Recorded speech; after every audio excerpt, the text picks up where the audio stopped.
Bonjour à tous, vidéo différente de l'accoutumée aujourd'hui.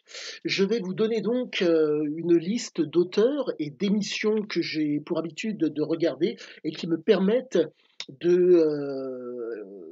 comment dire, d'accentuer ma compréhension du texte de Siziaziké. Et comme vous le savez pour bon nombre d'entre vous, aujourd'hui j'en suis à la 36e relecture de Oro. Ah, le pouce, abonnez-vous. Et donc, si vous voulez, je commence un petit peu, c'est pas affaiblir, mais si vous voulez, il me faut des éléments différents. Là prochainement, je vais à coup sûr aller à la bibliothèque pour me prendre un ouvrage sur le Costa Rica pour voir, pour d'autant mieux visualiser ce que je lis et l'endroit dont parle Ziké. Mais bref, donc je vais commencer par une personne parmi tant d'autres que j'apprécie et qui m'a permis d'autant mieux comprendre Sizazike. L'homme s'appelle Moussa El Bakouchi. L'homme est un culturiste et il est domicilié donc aux États-Unis. Il a vécu un moment en France et il a pu partir aux États-Unis. Et la grande force de cet homme, c'est qu'il vous parle de façon très simple du dopage. Et la grande force de monsieur El Bakouchi, Mousse El Bakouchi, Megatron El Bakouchi, c'est son surnom, c'est que c'est très très pointu et c'est très qualitatif. Je dirais qu'il a, sans vouloir être méprisant vis-à-vis de ce monsieur, il a un français qui est tout à fait audible, sommaire, mais qui est très très bien pour, entre guillemets, euh, bien comprendre les mécanismes du dopage. Et donc, quand je retranscris ça par rapport à Ziké, ça me permet vraiment de voir comment, au niveau neurophysiologique, voire même physiologique, la CAM agissait sur Ziké. Donc, pour ceux et celles qui seraient intéressés, allez le voir, c'est vraiment très très intéressant. La deuxième personne dont je souhaite vous parler, c'est Jamo Nézar. Jamo Nézar est un ancien culturiste qui est actuellement préparateur physique. Et si vous voulez, ce qui est intéressant avec Monsieur Nézar, c'est que il ne parle, entre autres, il parle dans de nombreuses vidéos de préparation physique, mais pas que. Il parle aussi de son vécu en tant que culturiste et de personnes qui a pris des substances dopantes et des problèmes inhérents aux substances dopantes qu'il a prises. Pour ma part, c'est plus ou moins cette partie-là, entre autres, qui m'intéresse. La mécanique du type qui, entre guillemets, se met une seringue dans le cas de Monsieur Lézard dans les fesses à l'époque, quoique encore aujourd'hui, car Monsieur est en TRT. Petit aparté. Et ça me permet de voir que euh, la mécanique, si je puis dire, pardonnez-moi, monsieur Lézard, ne prenez pas offense pour mon propos, du mec qui a toujours une seringue dans le derrière. Il faut comprendre que ce qu'on appelle la thérapie de remplacement, le traitement de remplacement hormonal que pratique monsieur Lézard lui permet de toujours être en bonne santé. Compte tenu du fait que c'est aux alentours de la vingtaine qu'il a commencé à se doper, il faut comprendre que les produits dopants ont amoindri son système hormonal. Et cet amoindrissement de son système hormonal fait que, à l'âge de 34 ans de mémoire, il a dû arrêter et donc, et sentant entre guillemets la descente, parce que comprenez que la prise de substances dopantes fait que vous êtes hyperstimulé, l'état dépressif, et comment dire, l'amoindrissement de votre système hormonal est accentué de par le fait que vous arrêtez la prise de substances et votre système hormonal a du mal à être stimulé. Donc vous êtes dans un état dépressif. Et donc, la fameuse TRT permet donc de maintenir un taux d'hormones qui fait que vous êtes bien. C'est le cas de Monsieur El Bakouchi et Monsieur Nézar. Et l'un comme l'autre sont en mesure de parler et de donner des éléments extrêmement qualitatifs sur leur vécu. Parallèle par rapport à Ziké. Ziké, tout au long de sa vie, a utilisé des substances psychotropes tout au long de sa vie. Et ça me permet d'avoir une approche, je dirais, pas similaire, mais qui me permet de visualiser d'autant plus les propos de l'homme et qui me permet d'être d'autant mieux pour pouvoir cerner la si je puis dire, la psychologie et le comportement des hommes qui, entre guillemets, sont coutumiers des substances. Donc, la troisième personne dont je voulais vous parler, elle se nomme Liana. Lyana. C'est une vraie merveille. C'est une femme qui, a été multi-défoncée. Cocaïne, kétamine, cannabis, alcool, nombre de drogues et c'est une vraie merveille. Liana, Lyana. Si vous devez, ne retenir qu'un nom parmi, les gens de cette liste, c'est celle-là en priorité. C'est une vraie merveille cette demoiselle. Hem, Elle parle, comment dire? C'est cynique, elle se dévoile sur son rapport à la drogue et c'est génial, ça me permet de faire des parallèles extrêmement qualitatifs par rapport à la pratique qu'avait Ziké et je ne peux dire qu'une seule chose: «Merci madame», parce qu'il faut savoir que Liana, de par les propos qu'elle tient, elle sauve des vies et je pèse mes mots parce que, pour peu que vous soyez dans une approche, si je puis dire, idéologique hem ou fantasmer des produits, elle vous remet, comment dire, de par son vécu, elle vous remet, si je puis dire, dans l'axe. Pardonnez-moi pour, ce néologisme. Elle vous remet, si je puis dire, les pieds sur terre et je ne peux que la remercier parce qu'elle m'a permis d'autant mieux comprendre la mécanique et le fonctionnement de Ziké par rapport au manque et par rapport à l'accoutumance. Donc, encore une fois, merci Liana parce que, vous m'avez fait, entre guillemets, «progresser» comme jamais dans ma compréhension de le comportemental de Ziké. Pour ceux et celles qui me suivent, vous savez, je vous ai informé que je ne prends absolument rien et que mon souhait n'est de ne jamais rien prendre de tel pour pouvoir d'autant mieux comprendre l'homme et l'aventure dont il parle. Merci, Liana. Donc, la quatrième personne dont je voudrais vous parler, c'est Gérard Fauré. Gérard Fauré a été présenté dans les médias comme le dealer des stars.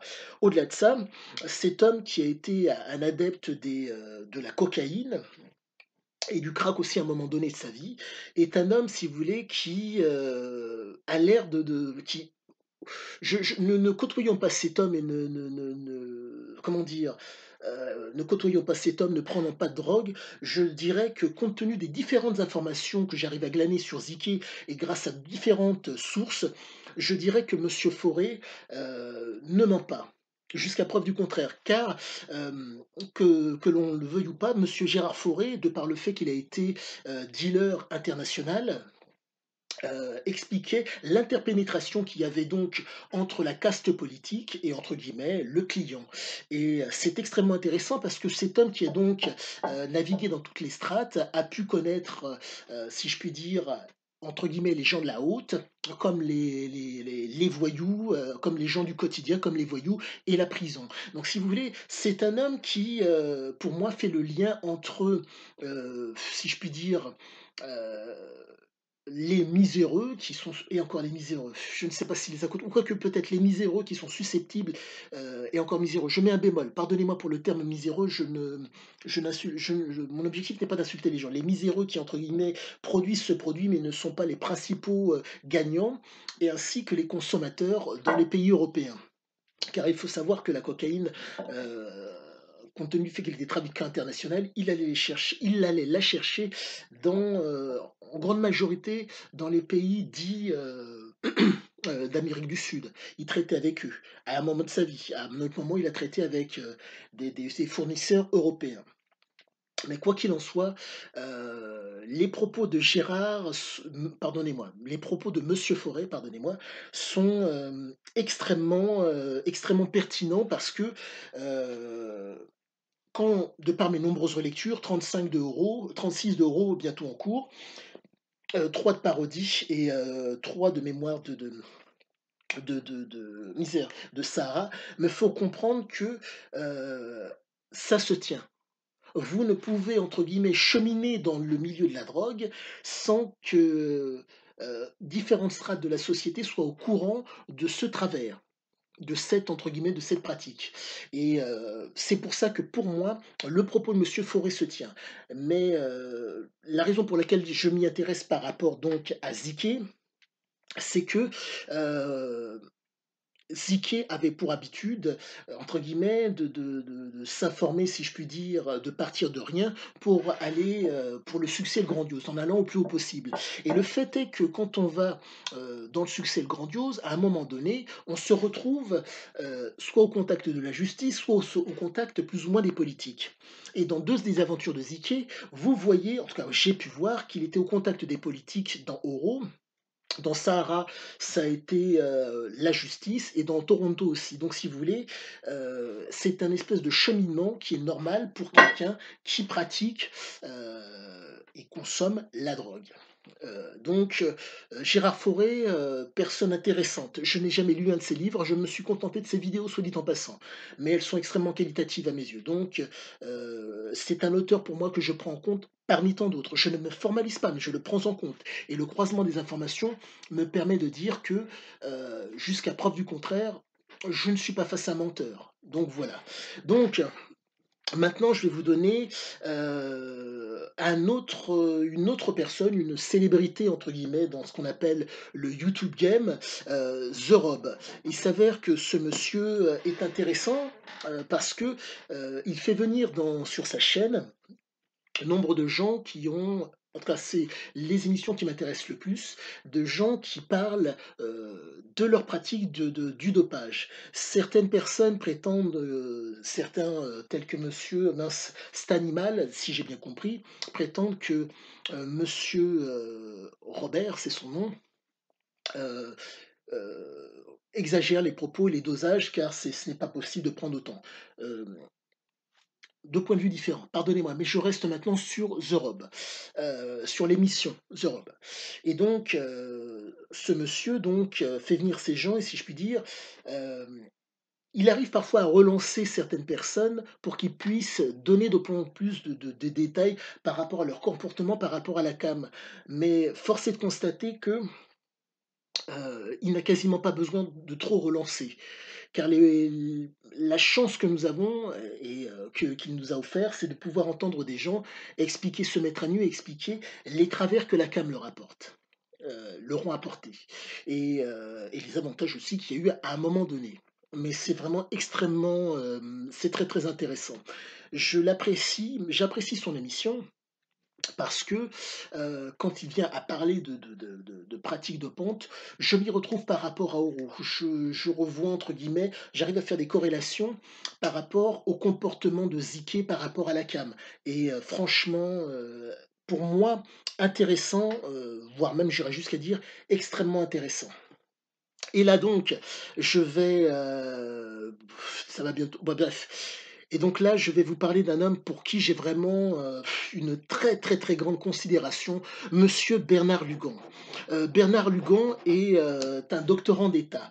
Pour que vous puissiez visualiser la chose, cet homme donc français, qui est né donc à Meknès au Maroc, fait partie d'une longue lignée je dirais, d'aventuriers français qui sont morts un petit peu sur toute la planète. Et force est de constater que si vous voulez, cet homme qui a vécu, très longtemps en Afrique ne s'est jamais départi de sa francité et c'est tout bonnement génial parce que, heu langage châtié, bref, qu'importe, le personnage est génial. Mais au-delà de la personne et de la représentation, il y a le foncier qui est derrière, qui est tout bonnement génial. Nous sommes face à un homme qui, je dirais, vulgarise et encore je mets un bémol en disant vulgarisant. Il vous donne des éléments avec, comment dire, des appuis géographiques, compte tenu du fait que l'homme avait donc une formation de géographe au demeurant, qui fait que, pour reprendre l'adage anglais, «The land and the people», le pays avant les gens. Ce qui fait qu'il explique de par sa connaissance de géographe, le comportement qu'avaient les gens par rapport comment le pays a influé sur les gens et c'est très, très intéressant pour comprendre que, hem, c'est le pays qui influe sur vous et non l'inverse et quand on fait le parallèle avec Ziké, on s'y retrouve énormément. De plus, la grande force de cet homme, de cet africaniste donc qui a eu une approche qui pour moi, symptomatique de ce que je vais devoir faire à un moment donné, une approche, si je puis dire, livresque, donc une approche, théorique, une approche observationnelle, voir sur le terrain ce qu'il en est et une approche, si je puis dire, de praticien. Donc être sur le terrain et pratiquer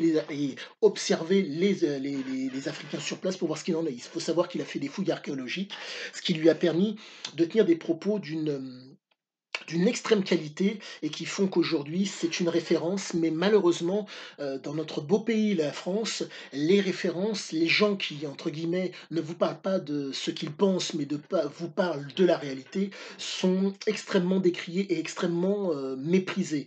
Et je dirais que, heu, parmi tant d'autres, c'est l'homme qu'il faudra, si vous souhaitez, entre guillemets, «vous instruire» et connaître d'autant mieux, «l'avenir» entre guillemets de l'Afrique, c'est l'homme à aller voir. Mais au-delà de ça, j'en reviens à Oro. C'est un homme qui, vraiment me montre la corrélation, si je puis dire, par rapport à, l'influence du Costa Rica, du lieu sur Ziké, qui me montre que, vous avez des aspects, comment dire? La mécanique du groupe, il l'explique d'autant mieux et c'est, tout bonnement génial. Grâce à lui, j'ai fait un bond, vraiment conséquent dans la compréhension du texte oraux. Donc je ne dirais qu'une chose, merci à vous monsieur Ziké, pardon, monsieur Lugan, parce que vraiment, vous êtes, vous êtes une merveille pour moi. Donc, je pour ne pas prendre trop de temps, je préfère en rester là.